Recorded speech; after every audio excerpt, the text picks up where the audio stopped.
Hello, humans. That's what would it say to you, probably, because it's smart, you know. They claim that this car is smart. It comes with a lot of features, and it's ID.4. Well, it's a Beetle actually. It's a huge Beetle. It's also rear-wheel drive, considered to be a family car. So it's an SUV, crossover, call it whatever you want. Talking about its build quality, it's actually really decent. If you get to touch everything on here, it's really nice. Nothing crunchy. Pressing on other plastics, not crunching at all. Nice design for a whole interior, minimalist, futuristic. Talking about other practicalities, it gets this nice cup holder which you can remove and probably, if possible, throw it in here. Excellent. You get charging port here in the middle for your phone, 2 ports for your kids' iPhones in the back. Also, this car comes with a lot of assists for you if you're a bad driver, or if you're a decent driver, you're not gonna use them. Enjoy the driving. I'm just kidding. Unfortunately, this function is not available. But get your ignition on and everything else starts to work kind of thing on this car, because you cannot even move your roof shade without turning ignition on. Prepare for darkness, or not. Talking about safety features, you have a blind spot here. One more thing, really nice. Whenever you get your hand closer to the screen, it lights up. Like everything you can press, the active buttons lights up. Bam. There you go. Bam. Really nice. Going into blind zones, you can adjust it, turn it on, off, adjust brightness. Speed limits, you can also adjust these. Car in the front, for adaptive cruise control. Other functions like driver alert system. So these help you to avoid accidents, and that's what we want to avoid all the time and keep safe everyone around. The whole system of infotainment is really nice actually. I thought that it's going to be lagging on me and not working properly, but obviously it just works fine. Maybe just a little delay on pressing buttons, but works with Apple CarPlay and Android, so whatever phone you have, that's not a problem. Buttons on the steering wheel, all of them are touch buttons, so it vibrates once you touch it. Also, you can slide through them to increase volume and other functions, or cruise control. Some more stuff with windows. You do get rear windows on extra buttons, so whenever you want to control rear, you have to press rear and then you can open that window there. One more thing about it, you can actually talk to it. Hello ID. What would you Takes a while. I'm cold.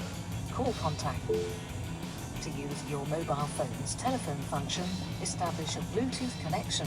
Please remember that you should I think I interrupted it.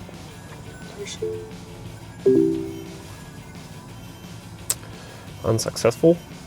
Hello ID. What would you like to do? I'm cold. No problem. It will get warmer shortly.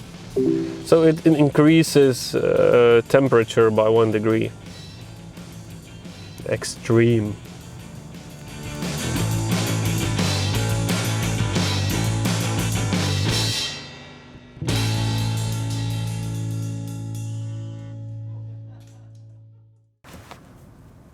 We're also going to enjoy some traffic.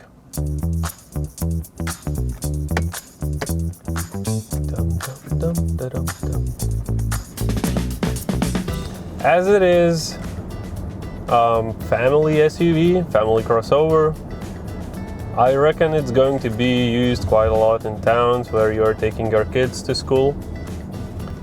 Well, as an SUV, I can feel like it's gravity center low due to its electric batteries. It's quite stiff on the corners, not so much of a rolling, and it's quite agile. Well, basic stuff that you need, like driving in town.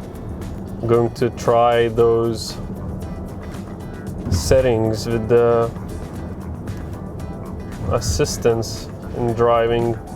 Now it keeps the distance in between the cars and in between the lanes, and it's the point where I can lift off my hands off the wheel, and it's gonna be driving itself a little bit at some extent. Let's see how it's going to work with the obstacle in the front. On a head-up, it lights up, it tells me to take the steering wheel, and I haven't pressed my play or stop buttons on the down there. If I'm gonna get a car by the side, I want to see how the blind spot works on here as well. But literally, it's driving a lot. If I turn it off, is it going to be grabbing my steering wheel?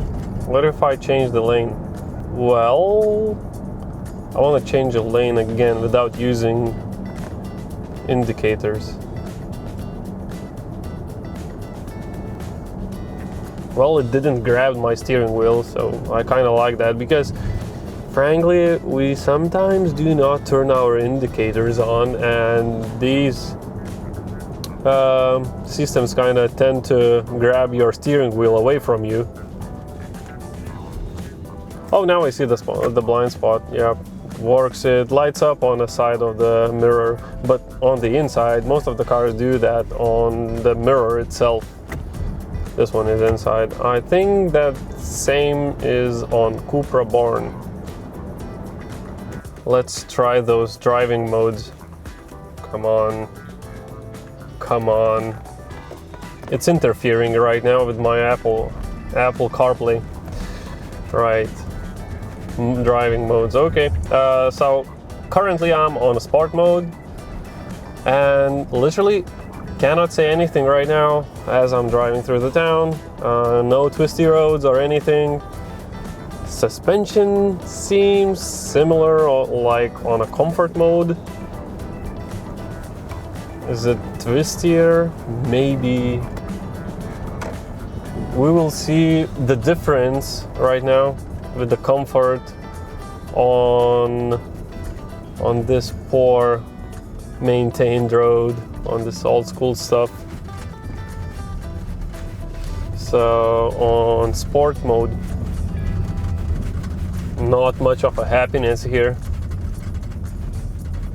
The only sound I can hear is literally our filming equipment. The camera stand is rattling. Anything else but that. So I'm impressed. Build quality is very decent. You're gonna be enjoying that. Oh, and my stuff in the compartments are also just rattling.